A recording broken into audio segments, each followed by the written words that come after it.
have a prepaid call. You will not be charged for this call. This call is from Barrett Brown. an inmate at a federal prison. Hang up to decline the call or to accept. Dial 5 now. If you wish to block any future calls of this nature. Hello. Barrett. How you doing? Good. Thank you so much for doing this. Happy to do so. How much time do you have? 15 minutes. Okay. All right. Well, then we'll go right into it. Barrett, let's for people who aren't aware of your case. I think most of our audience has some broad awareness. You in I guess it was January of this year were sentenced to 5 years and 3 months. You have served at this point 2.5 years of those 5 years, 3 months. You struck a plea deal and pled guilty on 3 charges. Tell us what those 3 charges are. The original charge that underlies the investigation justifies the several years of search warrants and harassment and all that that they managed to stick was the accessory after the fact. That was sort of a consolation prize to them after they originally charged me with a number of fraud charges that didn't make a great deal of sense, and which, when they made those public a couple of years ago, caused sort of a firestorm of controversy and resulted in the U.S. Losing a number of places on the Reporters Without Borders press rankings. And the charge that I eventually pled to, this accessory after the fact charge, is for after a hack occurred on a company called Stratfor, which does sort of black ops, provides black ops services to other companies. I, on behalf of the hackers, contacted the company and said, if there's anything in these emails they've just stolen from you that they're about to put out that could get somebody hurt in a foreign country, and if you have any contacts under a dictatorship or that sort of thing, let me know and I'll have them redact them. And that's the conduct that I pled to, and which is apparently a crime. Allegedly I helped the hackers escape, which doesn't make a great deal of sense. But and then there was also another charge which eventually pled to was interference with the search warrant, originally obstruction of justice. That was for hiding laptops from the FBI when I knew they were coming to raid me. I didn't want the FBI to have those laptops for a number of reasons. As I noted in the Daily Beast article I wrote about a month ago, among other things, those laptops contain information about my contacts in Bahrain and other dictatorships where the U.S. has bases and with which the U.S. government cooperates. And obviously, to put that information in the hands of the federal government would have been irresponsible. The final charge, internet threats, that was for videos I made when I was I was self-detoxing off opiates at the time. I had been raided 6 months prior, and my mom was being threatened with an indictment by the FBI. I said in these videos that I made at the time, I was sort of in a manic state, that if they were going to investigate me, I was going to investigate them, and I was going to do it the same way that a certain CEO named Aaron Barr had done. Aaron Barr was the head of a company called H.B. Gary that we had investigated previous, which really started this whole thing off. Our investigation of that revealed that he was going to do some sort of nasty, again, black ops propaganda work on behalf of companies in a conspiracy that was set in motion by the DOJ. Anyway, so that was a sort of ill-conceived, kind of manic attempt on my part to bring attention to what was happening to me at that point, this investigation, these threats against my family by the FBI, and to also make a point about what the allies of the FBI, like Aaron Barr, got away with. So those are the charges that I eventually pled to. I was facing a number of others, and altogether, as you may probably be aware, in fact, I believe you actually emceed my a fundraiser for Jerry Hammond and myself. So you know this. I was facing about 105 years altogether at one point. And ultimately, I think the attention surrounding the first set of charges of you simply linking or seeding a link to these materials, I think, frankly, there was just far too much pushback. But so let me ask you this: you're also responsible for almost $900,000 in restitution. What is that supposedly based upon? The majority of that is about, I think it's $870,000 that I owe just to Stratfor, the company that Jeremy Hammond hacked at the end of 2011. Stratfor, like I said, is a company that employs former State Department officials and provides clandestine and really quasi-illegal services to companies like Dow Chemical, for instance. They spy on activists on their behalf. The grievous thing that was uncovered in that. This call is from a federal prison. That's very charming. That they spied on Bhopal activists on behalf of Union Carbide and Dow Chemical. The Yes Men, the group that's trying to get for reparations for those who were killed or wounded in the Union Carbide explosion in the 80s. They do things of that nature. And after the hack was done, as I always do, and as the FBI knows perfectly well that I do, I was investigating the emails that were taken in that hack. And in doing so, I copied and pasted a link from one chat room to another to the one that run by my group, Project PM. And the link led to, in this case, a file that, among other things, contained customer information for Stratfor, for the newsletter they put out, which is a small part of what they do, which included credit card numbers. Now, I never knew those numbers were in there. It's very clear from the transcript of the IRC chat that I didn't know they were in there. I never used them. They were already being used days before by the actual hackers, and there's nothing linking me to any of those charges that were made even after I pasted the link. And the link was already public, was linked to by other people. I never opened the file, et cetera, et cetera. So it was obviously an extraordinarily absurd thing to charge me with, and that conduct was led to 11 counts of aggravated identity theft, carrying a mandatory minimum of 22 years in prison.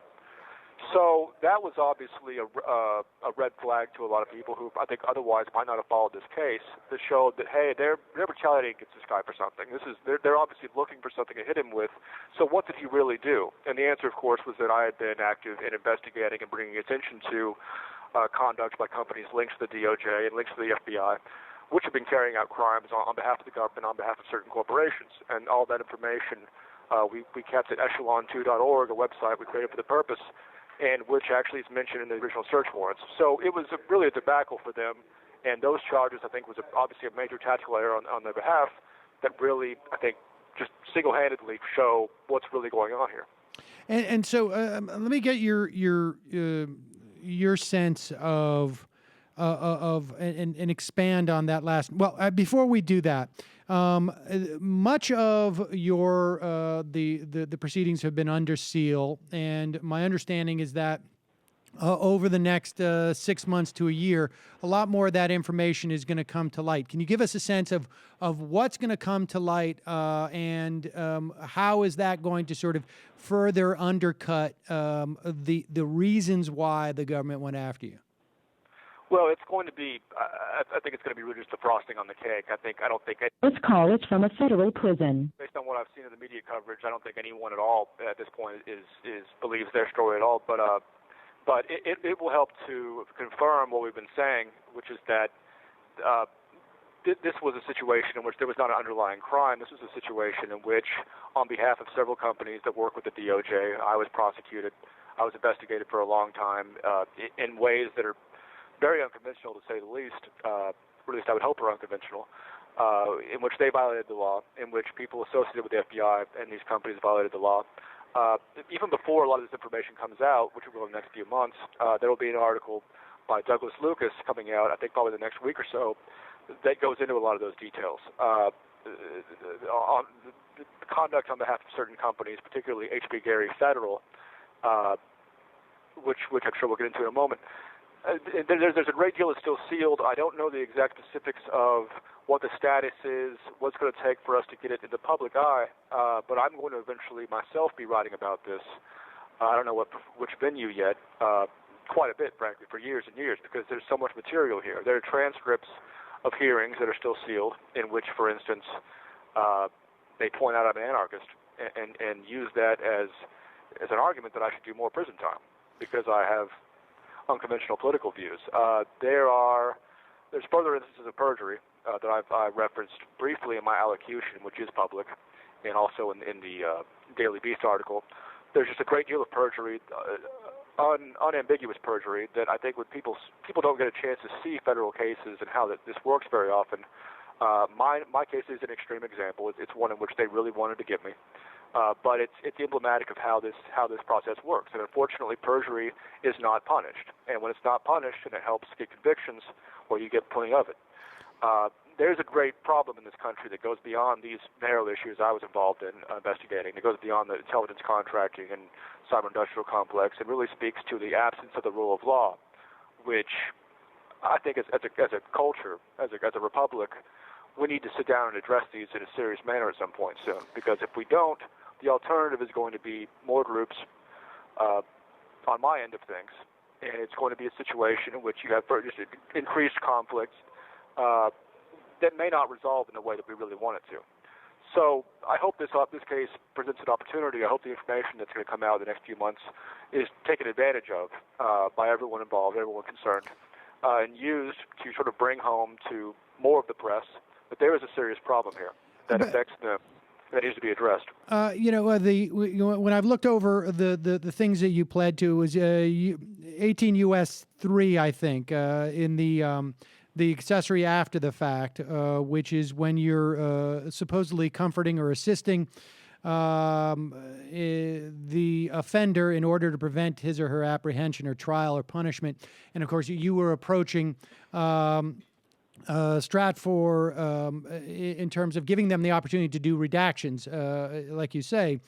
Let me ask you two questions. One, do you see this in the context of the other prosecutions we have seen, particularly around, obviously Aaron Swartz was involved in something that was very different from what you were doing, but there seems to have been, and probably continues to be at the DOJ, a strong overreaction to the idea of hackers, of Anonymous, of WikiLeaks, all of whom you have some association to some degree or another. I mean, do you see it as part and parcel of that, or do you see it as part and parcel, frankly, of sort of the war on journalism that this administration has been up to? I mean, there's several overlapping frameworks you can look at this in pretty accurately. I think that both of those things are accurate. The information freedom movement, as you might as well call it, that encompasses all of these groups, WikiLeaks and what Aaron Swartz was doing and what we were doing, is a considerable threat to the nation state. That's just a fact. The unfortunate fact of modern life and political life in general throughout history is that states do terrible things. They do them, or elements within states do them, and then they have to keep them covered up. And then, of course, when a process comes about where it becomes very easy for that information to get out and be distributed, then the state has to react, just like a wounded animal. What you're seeing is that reaction. It's a lashing out that's not very well directed, oftentimes sort of really incompetent in some cases, but very energetic. And that's what you've been seeing the past 5 or 6 years. It was what I was looking at a couple of years ago when WikiLeaks was first getting prosecuted, or I should say persecuted, because there was no formal prosecution, which really drove me to start acting and to get involved with Anonymous and that sort of thing. Just a lawlessness on the part of the state that justifies its existence via law. It's a nasty thing to see up close, and So yes, it can be viewed in any number of those contexts. And obviously the people involved with Aaron Swartz, people involved with WikiLeaks, they all see it as part of the same thing. Well, we have just about a minute and a half left by my calculation. I mean, give me your sense of how has the establishment media, the mainstream press, I mean, do you feel that there has been enough attention to your case? I'm happy with the quality of the attention for the most part that's come from some of these outlets in the last couple of years. Obviously, it would, in a more perfect world, some of the aspects of this case, in particular them seizing the Declaration of Independence from my house as evidence of a crime, would have gotten national attention. That's just something that needs to be examined, that someone needs to answer for. There's a number of things like that I think should have got more attention. Unfortunately, and I've worked in the media for a long time in different areas, it's a very haphazard process. What right. follows and what it doesn't. It's just we didn't quite manage to get the coverage that we probably should have, and that's just the name. That's just how things are, unfortunately. With the remaining time that we have left, is there anything else that you wanted to say to folks? Yeah, the information at echelon2.org. A lot of people have gone to prison for, so please make use of it. If you're an activist, if you're interested in information, please do what you can to make sure that information gets. All right. Well, I mean, I guess we can. I'm not sure how much longer we have left, but we will certainly link to that, of course, at majority.fm. And Barrett, just in general, I mean, how are your spirits? I'm fine. I enjoy being incarcerated. It's very relaxing. Really? Yeah. All right. Well, then I guess. Wow. That's that was not necessarily the. How?